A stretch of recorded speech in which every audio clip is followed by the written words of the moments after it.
Good morning SGTV students, I am Daljeet your Hindi teacher. Welcome to Hindi class.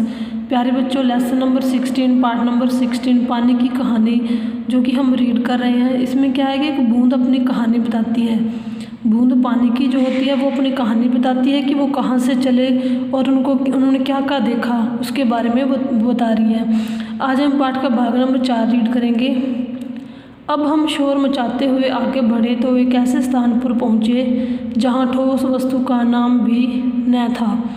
बड़ी बड़ी चट्टानें लाल पीली पड़ी थी और नाना प्रकार की धातुएं इधर उधर बहने को उतावली हो रही थी। इसी स्थान के आसपास एक दुर्घटना होते होते बची।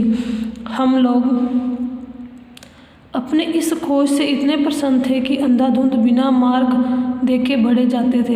इससे अचानक एक ऐसी जगह जा पहुँचे जहाँ तापक्रम बहुत ऊंचा था। भी वहाँ गर्म था, पूरा जो ताप था यह हमारे लिए असह्य था। हमारे अगुआ कांपे और देखते देखते उनका शरीर ओजोन और हाइड्रोजन में विभाजित हो गया। इस दुर्घटना से मेरे कान खड़े हो गए। मैं अपने और बुद्धिमान साथियों के साथ एक और निकल भागी।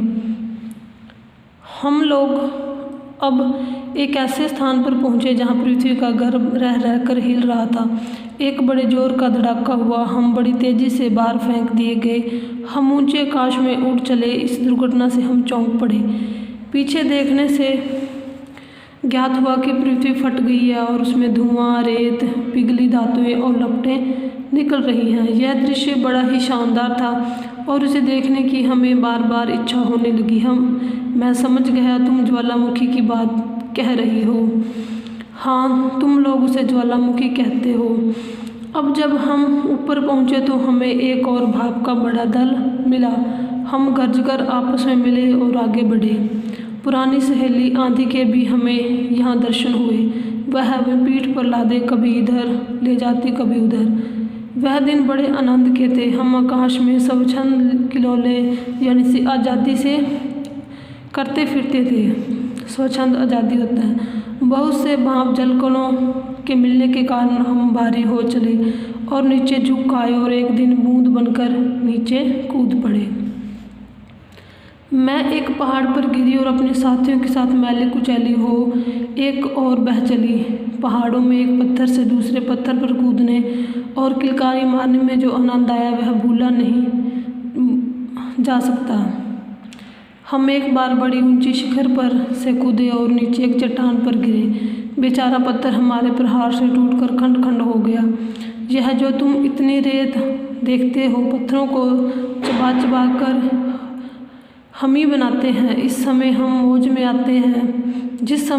में आते हैं तो कठोर से कठोर वस्तु हमारा प्रहार सहन नहीं कर सकती।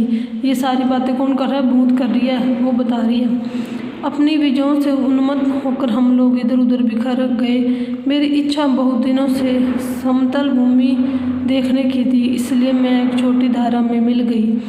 सरिता के वे दिवस बड़े मज़े के थे। हम कभी भूमि को काटते, कभी पेड़ों को खोखला कर उन्हें गिरा देते। बहते बहते मैं एक दिन एक नगर के पास पहुंची। मैंने देखा नदी के तट पर एक ऊंची मीनार में से कुछ काली काली हवा निकल रही है। मैं उत्सुक हो उसे देखने को क्या बड़ी कि अपने हाथों दुर्भाग्य को न्योता दिया। ज्यों ही मैं उसके पास पहुंची, अपने और साथियों के साथ एक मोटे नल में खींच ली गई। यानी कि नदी से जो पानी है, पानी की बूंद है, वो नल में चली गई। कई दिनों तक मैं नल घूमती फिरी। मैं प्रतिक्षण उसमें से निकल भागने की चेष्टा में लगी रहती। भाग्य मेरे साथ था। बस एक दिन रात के समय मैं ऐसे स्थान पहुंची जहां नल टूटा हुआ था। मैं तुरंत उसमें होकर निकल भागी और पृथ्वी में समा गई। अंदर ही अंदर घूमते घूमते एक बेर के पेड़ के पास पहुंची। वह रुकी, सूर्य निकल आई। बस मैंने कहा, हाँ, मैं अब तुम्हारे पास नहीं ठहर सकती। सूर्य निकल आए हैं, तुम मुझे रोक कर नहीं रख सकते।